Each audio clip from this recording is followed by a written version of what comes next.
Welcome to BIB Today, the podcast from the Newsroom of Business in Vancouver. I'm Kirk LaPointe, publisher and editor-in-chief. Tamara Vrooman chose, as we now know, the most intriguing time to leave Van City as its CEO to take on the same role at YVR, our international airport. That pesky thing called the pandemic struck and struck and struck, and only now does it feel like the airport we knew and most everyone loved is approaching what it felt like in the years before our traveling world was upended. Wanted some time now to catch up on her tenure at YVR, look a little bit back at what's happened, look forward a lot. So I welcome again to our podcast, Tamara Vrooman, CEO at YVR. Really nice to see you. Yeah, hello, Kirk. Nice to be here. Is the airport back, sort of back, kind of back, somewhat back, pretty much back? I'd say we're back definitely back. We're not quite at where we were in 2019 overall, but some parts of our business are much higher than they were in 2019. So domestic, for example, is significantly higher in terms of passenger volumes than it was in 2019. So the recovery has been a bit different than what we saw leading into the pandemic, but it's definitely busy. 17 million passengers we think will have passed through our airport this year. Yeah, is there going to come a point ever where we can say, hey, we put the impact of the pandemic on business behind us? I don't think that'll ever happen, no, because when major events happen like this, it does change things, and it changes things forever. And I really think there's one thing that I've learned through the pandemic is you can't go back. You can only go forward. And so while a lot of things were challenging in the pandemic for our business and for many businesses across our region, some things were good, and some things, we're learning and changing, and it'll make our business stronger and better. Yeah, I mean, the inflection point of the pandemic, and it's a long inflection point, I guess, but, I remember what 9/11 did to travel. And I don't mean just that it caused, a decline in a hurry or anything like that. It was just that the model of travel actually changed out of 9/11. Different forms of security, different ways of dealing with that. And our airports, of course, had to adjust to that. Are you getting a bit of a gauge yet on how the pandemic has in a way disrupted and shifted just our style of travel even? I think a few things have changed permanently. Certainly, the predictions around business travel and the fact business travel was dead, to paraphrase Mark Twain, the reports of business travel's death were quite premature. We have seen a bounce back in business travel, but not quite in the same way. So people are not traveling to Toronto for that 2-hour business meeting and flying home. They may be going for 2 or 3 2-hour business meetings over 3 or 4 days. Sometimes they're taking their family with them and blending leisure and business travel. So we're seeing a different travel pattern. We're not seeing a reduction in travel so much as a shift. And I think some of those shifts, because they're linked to the way we live and the way we work, are changing. And they will change permanently. Yeah. Most of us see the check-in counter, the security lineup, the lounge at the gate. I mean, those are things that we all know as an associate with an airport, but now you would know now so much more about what's going on there and what's in behind the curtain in a certain way and all of this. Tell me in less than 3 hours what you thought you knew and what you really learned about how the airport is really part of the community. Yeah. Running an airport is an interesting business because virtually everybody you meet has an opinion about it because they have, of course, experienced it as a passenger. And what we know is, as a passenger, is really only just the tip of the iceberg of what goes on in an airport. We're 26,000 people work here each and every day. Yeah. It's the largest building in the province. But beyond that, it is an ecosystem that's very complex unto itself. It has international trade, travel, commerce. It has security, safety. It has marketing, business development. And then it is a huge people leadership and culture enterprise as well to make sure that we've got the right service levels. And then, of course, it has to represent the community in the building, in the art, in the way that we welcome people. So there's not much in our community that isn't represented or touched by an airport, which makes it just an absolutely fascinating business. Yeah.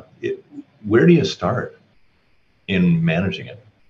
Well, I was lucky in a way to start in the pandemic, so there wasn't as much traffic, it wasn't busy at all. And so I spent my time really going out on tours of the airfield, looking at dikes and ditches, as well as understanding the complex operations that we have in our baggage systems. We have our baggage system that, if we stretched it end to end, would be 12 kilometers long, roughly the distance between the airports and Yaletown, for example. A hugely complex system that exists beneath the floor.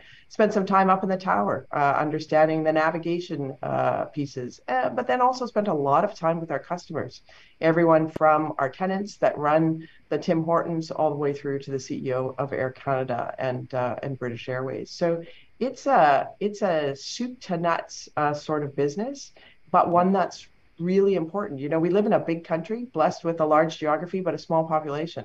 And so we need a healthy aviation system just to make our society and our economy work. And it's really exciting to be at the crossroads of that. People who come from outside of a particular business and have to get their arms around everything, really, always end up finding a couple of fascinating things that really appeal to them. What would you say are the big reveals for you, in terms of the stuff that you then wanted to focus on that you found fascinating as part of your job? So how has your couple of years there gone? And you can then focus on maybe a couple of things they're almost like hobbies for you and passions. Yeah. Well, certainly I have a few. I have a few of those, and actually, there's probably four. The Mhm. first one is one of the things we did, and one of the things I think I looked at differently coming in, was we changed our land use plan for the first time in 30 years. And so that allowed us to free up 400 acres of industrial land for development, and another 800 acres for densification for commercial development. That's a huge asset to have, given the proximity we are to the city, to the border, to Asia Pacific. So tons of potential there, both to support our operations, diversify our revenue, partner with others, work with Musqueam, and of course support the economy of the region. So that's been a major change, and will be a huge focus going forward. The other one is we are a fossil fuel driven industry, but there's way more that we can do as an airport than I think people think. What happens on the ground, also how aircraft take off and land, just like in your car, whether you use the accelerator or the brakes, makes a difference, significant difference to fuel consumption. What kind of fuel we bring? Is it sustainable aviation fuel or conventional fuel? Do we allow airplanes to plug in into the grid when they're at the gate? How do we think about how we fuel all of the ground side equipment? Is it done with biodiesel? Is it electrified? All of that is pretty fascinating, and I think we have quite an opportunity to test and learn some of that decarbonization that's going to be important to our industry, given people's concerns with climate going forward. The other thing is, just like every business, it's something I think I observed early in my career, but has been reinforced here. Despite the fact that we are a large industrial operation, we are at our core a people business.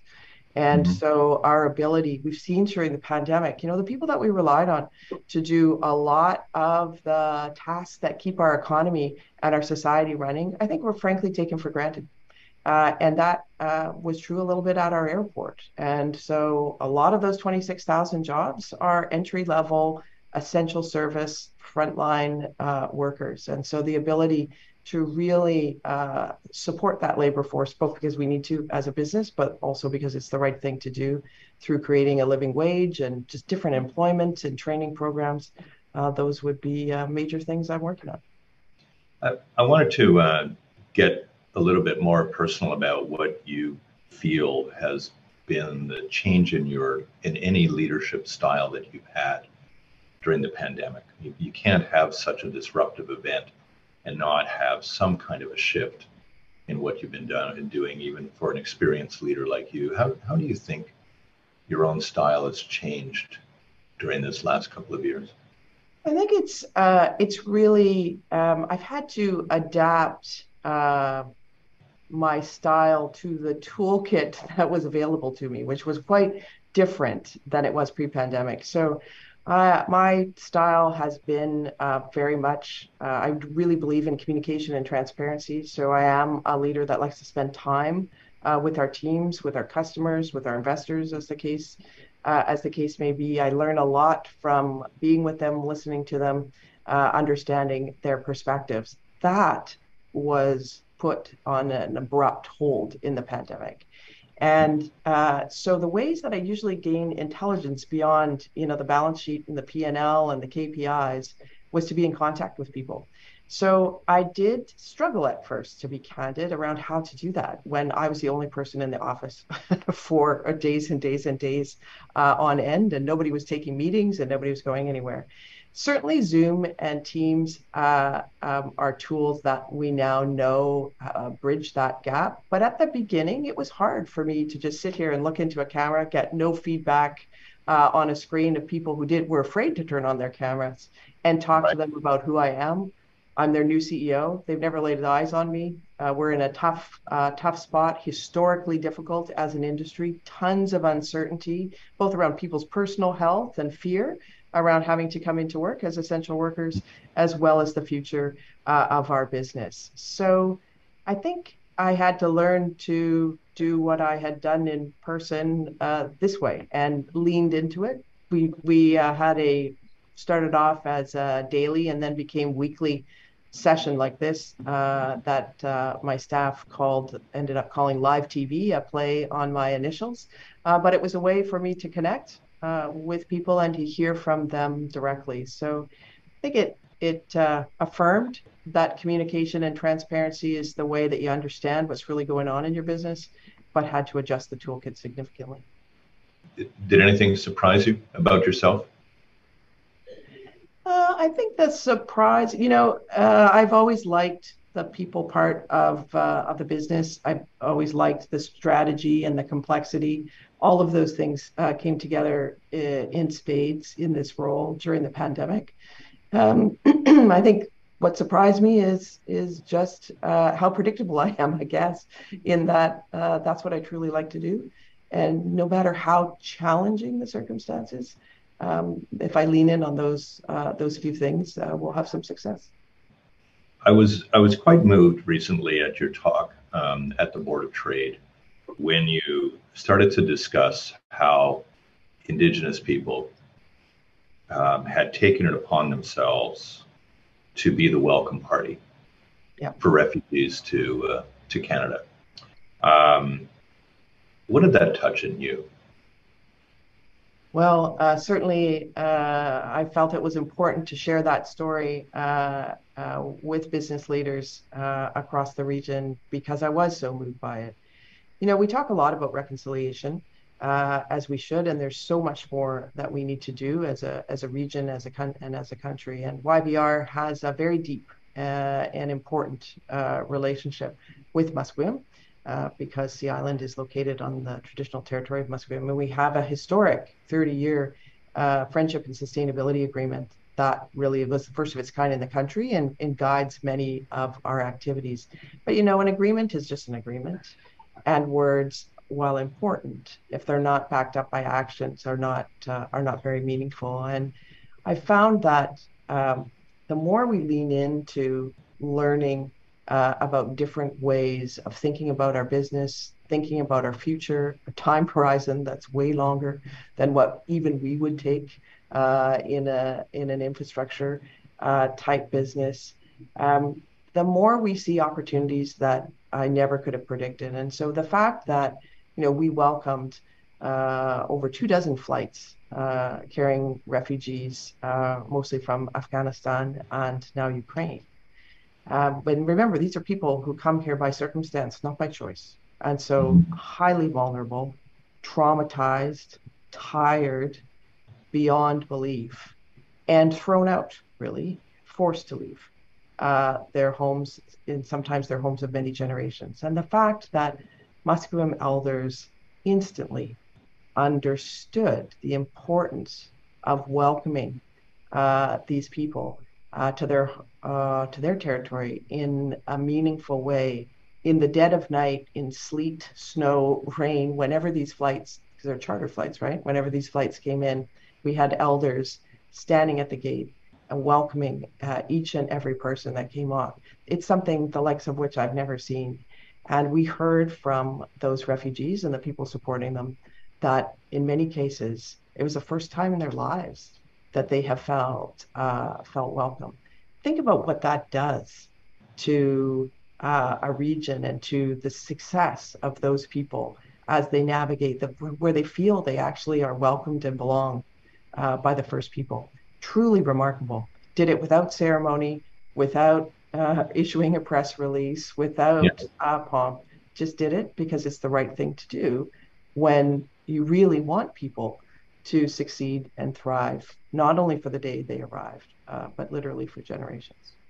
There was that television show a couple of years ago, people arriving and, Hello, Goodbye, I think it was called. And I think that the intent of that program, to me, appeared to be what an airport can teach you about emotion and yourself and your self-awareness. When you take a look at that Musqueam Elder series of episodes, what do you think it should teach us?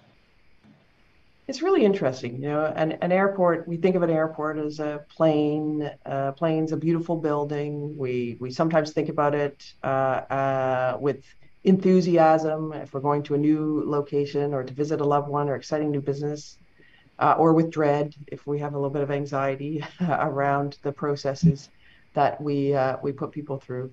But Chief Robert Joseph said to me once, we were having a conversation about reconciliation at the airport. And I asked him, I said, I think it's odd that we're having a conversation about reconciliation at an airport. He said, not at all. When you think about it, an airport is where humanity meets. And he's quite right. And whether we see the best of humanity, in quotation marks, as we queue up to board an aircraft, or the best of humanity when we see elders welcoming people, it really is, when millions of people, strangers, interact with tens of thousands of people who are serving them minute by minute, day by day. It really is a very unique circumstance and creates unique opportunities. I think last month alone, we had 4 wedding proposals at the airport, for example, in public, with everybody at the gate cheering on these two strangers. And so it's a place of human connection more than anything else. It's a city that gets created every day, kind of thing. I want to conclude with of course a look ahead, and again, I would really like to put the pandemic in the rearview mirror, but I guess you can't do that. However, what I want to see is whether you've had to adjust some of your timelines, some of your expectations, some of your big vision plans as an airport about what you want to do over the next 5 to 10 years, because of there's still kind of a tentativeness about the way we're approaching big things in society right now. There's still uncertainty that people have about their safety, about their about restoring things. What's a little bit off the table now that maybe might have been on the table in your view over the next number of years? It's definitely going to take a little longer than I think we would have thought, hoped during the beginning of the pandemic. But that's not necessarily a bad thing. I think it's giving us an opportunity to really look at our business end to end and think about a future that didn't always look exactly the same as the past. So most of our planning leading up to the pandemic was long-term, but incremental, if that makes sense. So we were looking 50 years out, but we were thinking the model was more or less the same. Yes, we'll continue to have more and more flights from China. And the question is not whether it's 8, 10, 18, 25, 35, but when those will come. frankly, I don't think that's quite the same going forward as it once was. We thought aircraft would just get bigger and bigger. They're not now. A lot of airlines have downgauged their aircraft for more efficient, more sustainable from a fuel and a climate point of view, and more nimble and able to move and have a diversity of routes. Labor force changing. I think we frankly took for granted in the past, thinking now in ways of building careers, career ladders, career lattices, whatever you want to call them, at the airports, and training and developing our own people in a way that we haven't before, which I think will actually give great success. And then, of course, our land development cargo. Cargo is a huge source of change and revenue for us. I don't think that's changing anytime soon. So really building out and digitizing our cargo facilities, I think will give us a lot of capacity, a lot of agility, and a lot of opportunity, not only for the airport, but of course for the region. Do you feel, last question, do you feel like this is really just now the start of your term? Absolutely. I say to people all the time, I started on July 1st, 2020, so almost 2.5 years ago. But really, I only feel like I've been in the job for the last 6 months because we didn't have business in the normal way. We were busy. It's not like we were the Maytag repairman sitting waiting for people to come or anything like that. We were very busy adjusting to all of the pandemic requirements, as well as really doing some pretty important foundational work to get ready for when we knew traffic would eventually come back. But there's nothing like seeing the results of those decisions in a business, in growth, in success, to really feel like you're leading the company and the organization. And that really only started in March. Yeah, so for sure. Less encumbered. Yeah. Well, great talking to you. Good to catch up. And thanks a lot for your time today, Tamara. It's great to see you. Yeah, thanks very much, Kirk. It's a pleasure as always. I'm Kirk LaPointe, publisher and editor-in-chief at Business in Vancouver. Thanks a lot for watching today.